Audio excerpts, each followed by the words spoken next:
Olá, seja muito bem-vindo ao Espaço Parlamentar segundo quadrimestre do ano de 2021, que hoje aqui recebe o vereador Dr. Rodrigo Salomão. Somente um adendo, nós estamos sem máscaras, mas estamos cumprindo todos os protocolos de distanciamento e higienização do plano do governo do estado de São Paulo. Dr. Rodrigo, muito obrigado mais uma vez por aceitar participar do Espaço Parlamentar. Seja muito bem-vindo.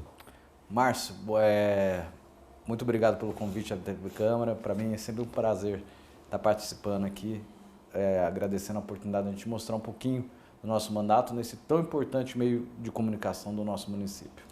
Vereador, antes da gente falar a respeito do seu trabalho, de tudo que tem acontecido na cidade nos últimos 4 meses, eu preciso entrar no tema da pandemia, já que nós estamos num momento em que a maioria fala que pode ser que esteja terminando, outros já têm um pouco mais de receio. Aproveitando o seu profissionalismo como médico, eu gostaria de uma percepção sua em relação à população. Você que é vereador, como tem sentido a população em relação a esse final de pandemia? Como que você acha dessa situação? Márcio, eu acho que tudo que foi dito até agora pelos especialistas, eles erraram. Então, é uma doença totalmente desconhecida de tudo aquilo que a gente já viveu aí como médico, que a comunidade científica...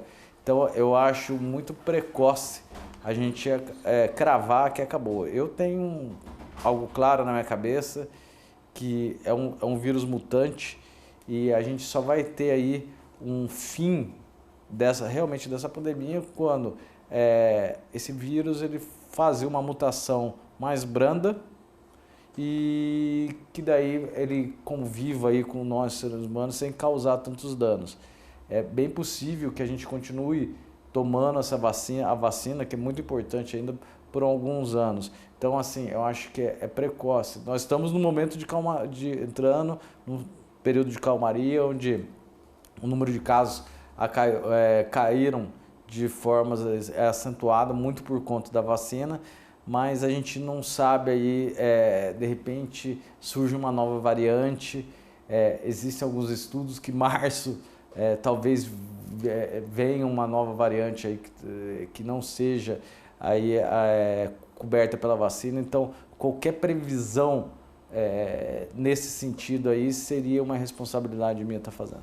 Em relação à Prefeitura, vereador, a gente sabe que no começo da pandemia houve bastantes erros, não só da Prefeitura de Jacareí, como todos os outros tropeçaram muito por ser uma novidade. E depois foi passando com o tempo, aparentemente a coisa foi organizando um pouco mais, mas qual é a sua percepção como um vereador fiscalizador? Você acha que a Prefeitura seguiu um caminho correto em relação ao andamento da pandemia, inclusive até hoje? Eu acho que não. Eu acho que, infelizmente, a gente investiu milhões e nós não vamos deixar nenhum legado para a cidade aí, em termos de infraestrutura daquilo que foi investido. E uma das críticas que eu sempre fiz foi a morosidade para se testar os pacientes. Eu acho que foi aí que nós mais pecamos e mais prejudicamos até a economia da nossa cidade. Por exemplo, quantas cidades aí investiram aí logo de forma precoce até nos testes rápidos de PCR para você diagnosticar, tratar de forma, acolher de forma precoce o paciente. A gente ficou insistindo naqueles testes que demoravam 1 semana, 10 dias aí para ficar pronto. Então o município passava no pronto atendimento, às vezes nem tinha nada e recebia um atestado de 14 dias. As empresas aí agonizando, imagina quantos dessas empresas aí não ficaram prejudicadas aí por conta do afastamento dos funcionários. E também deixar o munícipe 14 dias aí numa incerteza dentro de casa, sem saber se está ou não com a doença, eu acho que se falhou muito. Sempre defendi aí um acolhimento precoce, que é muito mais abrangente do que aquela discussão idiota do começo da pandemia de uso de cloroquina, tratamento precoce. Tem que acolher de forma precoce o doente e dar assim, um tratamento adequado para ele, que vai muito além do uso das medicações que foram intituladas. Medicações sem efeito, eu acho que, como eu disse, tudo muito novo, eu acho que parte da comunidade médica dizendo que algumas medicações funcionam, principalmente a ivermectina, cloroquina, o pessoal tem deixado um pouquinho de lado, mas eu acho que num cenário de guerra aí tudo foi válido. Então, o que a gente não pode deixar aí, por exemplo, vou dar um exemplo, nessa nova cepa, principalmente dessa do Amazonas, quantos jovens nós perdemos? Porque nós não acolhemos de forma precoce esses pacientes. A comunidade científica diz que você anticoagula um paciente se você tiver uma evidência de trombo. Mas você faz ultrassom em todo mundo para ver, você tem um ultrassonografista disponível no hospital lá, full time, para ficar procurando trombo, principalmente na perna, no intestino das pessoas? Não tem. Então, às vezes, é entrar de forma empírica. Eu acho que foi uma guerra idiota, a gente sabe que algumas coisas motivadas por posicionamentos políticos, eu acho que quem perdeu muito, Márcio, foi a população.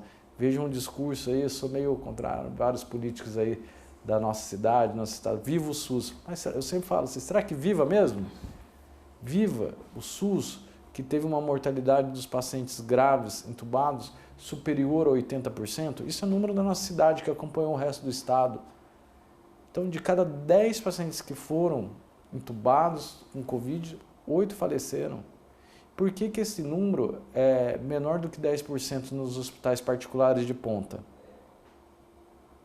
Que assistência de verdade nós prestamos para os nossos pacientes? Então, será que vive o SUS? Eu acho que não. Vereador, saindo um pouco agora da parte da pandemia e entrando, antes da gente falar realmente do seu trabalho, acho que é importante a gente relatar que a gente está em outubro e temos o Outubro Rosa, né, que é em relação a câncer de mama. Você que é ginecologista e obstetra, poderia dar um pano para a gente em relação à importância disso e também em relação ao incentivo do poder público. Qual que é o papel dele, se ele está fazendo? Fala um pouco para a gente sobre isso. Muito importante a gente aí fomentar o acesso às mulheres à informação, ao rastreio precoce do câncer de colo de mama, porque essa é a função principalmente da mamografia. A mamografia ela tem como função rastrear lesões subclínicas. Então, o mais importante do que a mulher fazer até o próprio autoexame, ela faz a mamografia todo ano. A mamografia, Márcia, vão pegar lesões que vão se tornar, você analisa lá as microcalcificações agrupadas, irregulares. Essas microcalcificações são o início do câncer, que virarão um nódulo só depois de alguns anos. Então, permite que você faça aí um tratamento muito mais conservador do que você faria quando você pega o câncer num estágio mais avançado. Então, aí um alerta, e a gente cobra do poder público que não adianta, eu vejo aí nas redes sociais, é verdade, não adianta aí iluminar os prédios de rosa, vários aí colegas usando camiseta rosa, camisa rosa, e a gente como gestor público, principalmente o executivo, que quem tem que dar isso, não dá o acesso à mamografia às nossas mulheres. E às vezes isso é lamentável. E nesse mês não é só o câncer de mama, a gente também chama atenção para o câncer de colo de útero. Infelizmente, a gente tem oferta aqui na cidade, a gente tem um número irrisório de mulheres que fazem o exame de Papa Nicolau, a citologia oncótica na nossa cidade. Daquelas mulheres que deveriam colher, que são as mulheres sexualmente ativas até os 70 anos, mais ou menos, o que colhe, elas não, uma porcentagem muito pequena dessas mulheres. Os números mostram para a gente que se colhem 12 mil preventivos por ano nos postos de saúde da nossa cidade. Olha a população de mulheres que a gente tem numa cidade com mais de 200 mil habitantes. Como você citou a respeito do Poder Executivo, vamos continuar nesses termos. Como vereador, doutor Rodrigo, não só nos últimos 4 meses, mas também até em tempo anterior a isso, como que a Prefeitura tem lidado com a sua forma de fiscalizar? A gente sabe que cada vereador tem um perfil, tem um estilo, tem um público, né? Isso é real, isso é fato. E em relação ao seu estilo, ao seu modo de trabalhar, como que a Prefeitura tem se orientado quanto a isso? Eu acho que a gente começou a ver aí algumas coisas que a gente não esperava que acontecesse aí na administração do prefeito.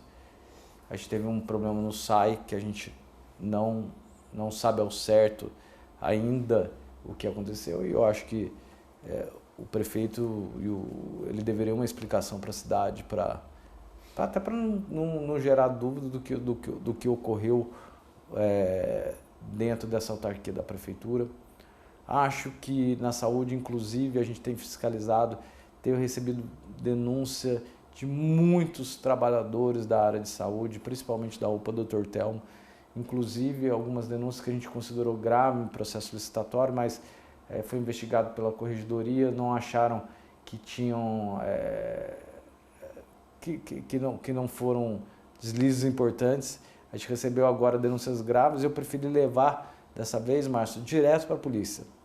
As denúncias que eu recebi aí e a gente precisa investigar quando chega essas denúncias para a gente, de funcionários lá de dentro, que denunciaram colegas que são funcionários fantasmas, que não cumpriam carga horária, que recebiam dinheiro da nossa saúde do nosso município e talvez prestavam serviço em outras cidades para SOS, para a entidade Caminho de Damasco. Então eu preferi juntar todas as escalas de plantão, tudo aquilo que a gente levantou com a ajuda dessas pessoas e abrimos um BO na delegacia de polícia e o Dr. Tales instaurou um inquérito. E a gente espera que isso ande, porque desviar dinheiro, conduta irregular, principalmente na área de saúde, você acaba matando pessoas aí de formas indiretas. Aí, e é um absurdo. Quero deixar bem claro aqui,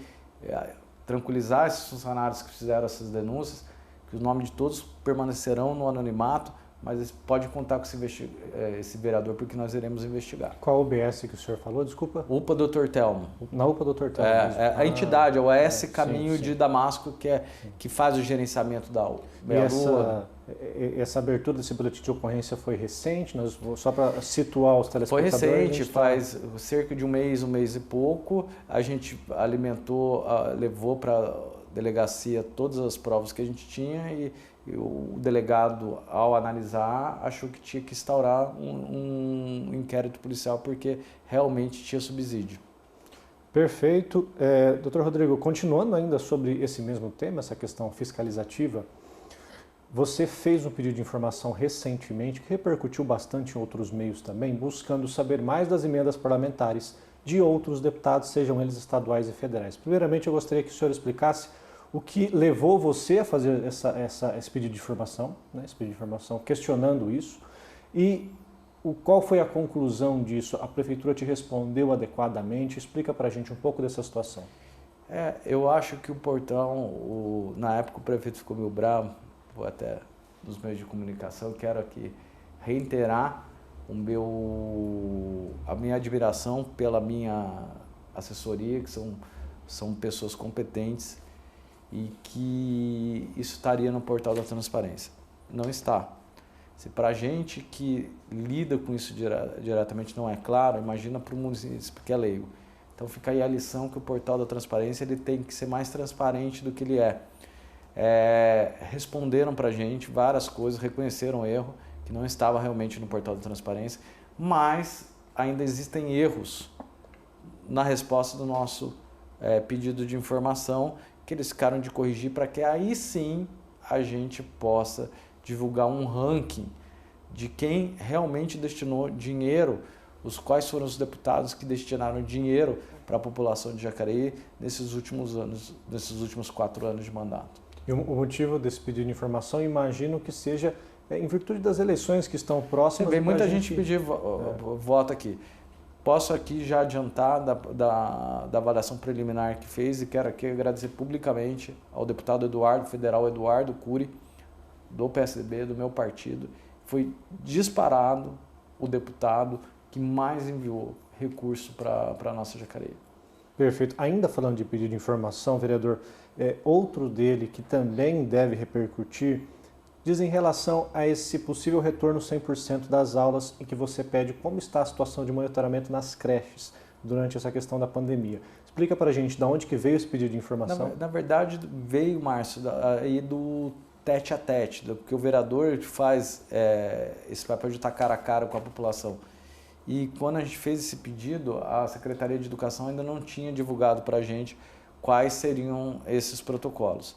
E aí, logo depois eles fizeram, e eu sei que fizeram um protocolo daquilo que eu vi adequado, e a gente vê que os munícipes, as mães que levam suas crianças, que é o tesouro, a gente que é pai, que é o tesouro mais importante que a gente tem na vida. A gente tem conversado com várias mães que estão se sentindo seguras de deixar suas crianças nas creches, nas escolas, aí, com os protocolos que estão sendo adotados. Você que é da área de saúde, vereador, você considera adequado, pertinente esse retorno 100% às aulas que estão por vir? Márcio, nós não podemos parar, nossa vida ela tem que voltar a andar. Eu acho que a vacina andou bastante, a gente teve aí, a gente vê uma corrente que não vacina as crianças. Meus 2 filhos, tenho 2 filhos adolescentes, um menino de 16 e uma menina de 14, os 2 foram vacinados. Inclusive hoje vou ver se eu tenho tempo de conseguir hoje para tomar a 3ª dose, a dose de reforço aí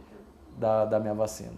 Perfeito. Ainda sobre saúde, vereador, esse é um tema um pouco mais espinhoso, mas que você certamente está à parte, diz relação a essa última subvenção que a Prefeitura fez para a Santa Casa de Misericórdia de pouco mais de 19 milhões. Primeiro, qual que é a sua percepção em relação a essa subvenção? E segundo, você acha que esse é o caminho que a Prefeitura está fazendo de manter a Santa Casa? Esse seria o caminho correto? Fala pra gente. Sou a favor, desde o início do meu mandato, da municipalização da Santa Casa. Mas vamos com calma. Existe um erro aí. Esse projeto não autorizou, é um projeto autorizativo. Autorizando o executivo, desde que haja aumento da receita do município, a injetar dinheiro, a injetar esses 19 milhões na Santa Casa.